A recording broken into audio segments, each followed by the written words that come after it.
여러분 안녕하십니까? 사주 장명가 장세진입니다. 편관을 칠살이라고도 부르고요. 심지어 귀살 또는 악살이라고도 하지요. 이런 악살은 신살에는 백호대살이 있고 글자로는 인, 육신으로는 편관이 있는데요. 이런 것들이 압력성은 같다고 볼 수 있죠. 그만큼 편관은 힘든 십성이라는 말이 됩니다. 편관이라는 난관을 극복하고 뛰어넘으면 크게 성장하는 잠재력으로 보아 인생을 성공적으로 이끌기도 하는데요. 오늘의 영상은 월지의 편관과 편관격에 대해서 자세히 살펴보겠습니다. 십성 중 편관은 대표적인 흉신으로 구분하며 칠살이라고도 불립니다. 같은 관성인 정관은 어느 정도 예측 가능하며 자신의 의지로 통제할 수 있는 십성이라면 편관은 나의 의지와는 상관없이 예고 없이 급작스럽게 나에게 공격하는 십성인데요. 편관은 흉신에 속하지만 자신이 잘 통제하면 길신으로 작용하게 됩니다. 그러나 사주에 편관이 있는 경우 늘 긴장하고 언제 닥칠지 모르는 편관의 공격에 대비해야 하는데요. 그렇지 않으면 맹수를 사육하다가 놓치는 것처럼 목숨이 위태롭거나 다칠 수 있습니다. 즉, 방심하면 자신의 삶을 육체적, 경제적, 정신적으로 힘들게 하는 특성이 있죠. 편관은 육신적인 의미에서 남명에서는 자신을 의미하고 여명에서는 권위적인 남편 또는 애인을 의미합니다. 편관이 사주 중에서 일간과 가까운 일지나 월지에 위치한 경우 그 작용력이 가장 강력합니다. 편관이 월지에 위치하면 편관격이 되는데요. 군인, 경찰, 검찰, 법원 등 법집행과 계급체계가 있는 직업군에 종사하면 업상대체가 돼서 편관을 길신으로 사용이 가능합니다.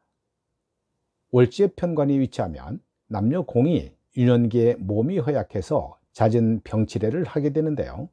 그러나 성인이 되면서 일반인보다 오히려 건강해질 수 있습니다. 월지에 편관이 있는 경우 복잡한 이성교제로 문제가 발생하거나 결혼 과정이 순탄치 않은데요. 즉, 혼전 임신이나 본인 의사가 아닌 부모 의사에 의해 하는 결혼입니다. 월지에 편관이 있으면 여자의 경우 생활력과 책임감이 강한 남자가 배우자가 될 가능성이 높습니다.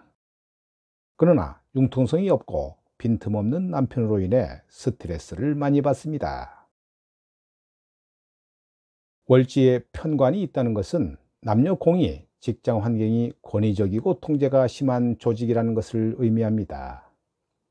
특히 여자는 긴장하지 않으면 승진 누락, 상사의 괴롭힘, 직장 왕따 등을 당할 수 있는데요. 그런 괴롭힘을 당하느니 내가 조직이나 직장을 접수한다는 강한 마음으로 주눅들지 않고 주도적인 처세를 한다면 오히려 운이 개선되면서 사주 보완이 될 겁니다. 일지에 편관이 있는 여자는 같은 여자를 무시하고 남자들과 상대하려는 성향을 발휘합니다.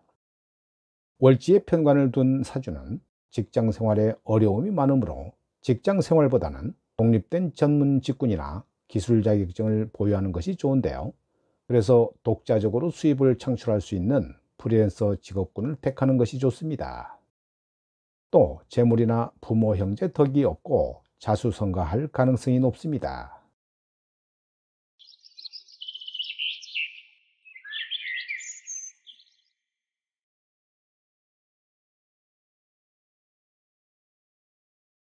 이번에는 편관격을 알아봅니다.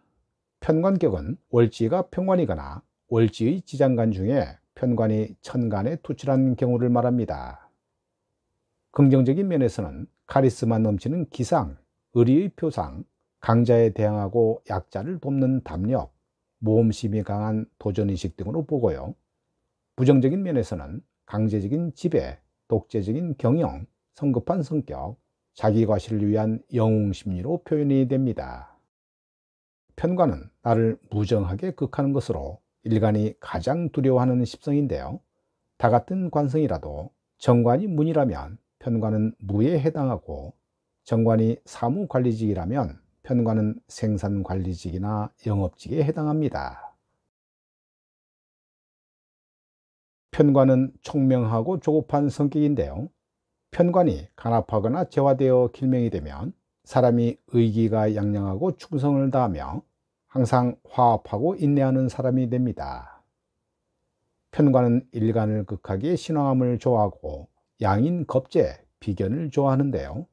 신왕관왕한 편관격은 나라에서 쓰는 기둥과 같은 인물이 되고 영웅호걸의 인생을 살아갑니다. 연주에 칠살이 있는 편관격은 가난하고 변변치 못한 출신일 가능성이 높고 신약한 편관격에 재성이 칠살을 생하면 항상 성격상으로 위축되고 겁이 많은 사람으로 신경질적이어서 병에 잘 걸리고 신기가 있을 수 있습니다. 직장에서나 일터에서 죽도록 일을 해주고도 보상을 못 받고 일복만 많으며 누명을 잘 씁니다. 이러한 사람은 평소 어떤 목표를 정하기는 잘하지만 인내와 지구력이 부족해서 용두사미로 흘러가게 되는데요. 재성이 귀신이므로 악처를 만날 가능성이 높고 자손으로 인해 걱정이 많은 팔자입니다. 여자는 해로하기 어려우며 제살 태왕하면 남자에게 배신을 잘 당하고 혼전에 동거를 하게 되며 배우자는 군인 경찰과 인연이 많습니다. 편관격은 야성과 지혜를 겸비한 사람이 되고 성급한 면모가 있어 노인이나 어린애 같은 성정이 있으며 또 태왕한 살을 충하면 오히려 일주를 공격하는데 잠자는 호랑이를 건드리는 격입니다. 이 명조는 청원경찰로 근무하다가 전세 사기 대출에 연루되어 구속된 사주입니다. 해월에 태어난 병인일주 남명으로 연주 월주에 관성 수기운이 혼잡을 이루고 시청간의 경금 편제가 연월간의 개수 정관을 재생살하며 지지 인해파로 인해 시비구설이나 범죄에 연루될 가능성이 있습니다. 말수가 적고 조용한 스타일이지만 학창시절에 운동을 해서 청원경찰로 종사했습니다. 29 경신대운에는 간여지동 편제 재물이 관성 수기운을 재생살하고 지지 인신충이 강하게 작용합니다. 39 기미대운은 천간 기계극과 지지 해미압, 인미 기문관살이 작용하는데요. 자신의 말과 행동에 구설이나 소송에 휘말리고 이민년과 개민년에 외도 가능성이 있어 보입니다. 갑진년에는 지지 진해 원진이 작용하고 을사년에는 천간 을경합과 사해충이 일어나지요. 갑진년보다 을사년이 좀 더 나아 보이지만 40대 운로 자체가 건강이나 재물 쪽으로 흉한 일을 겪을 것으로 봅니다. 최종 선고가 을사년에 있으면 집행유예 가능성이 있지만 갑진년 안에 최종 판결이 날 경우에는 실형을 선고받을 것으로 예상됩니다. 운이 좋아 갑진년에 집행유예를 받더라도 40대 운 자체가 흉해서 불리한 운으로 살아갈 것으로 봅니다. 오늘 영상은 여기까지입니다. 여러분 대단히 감사합니다.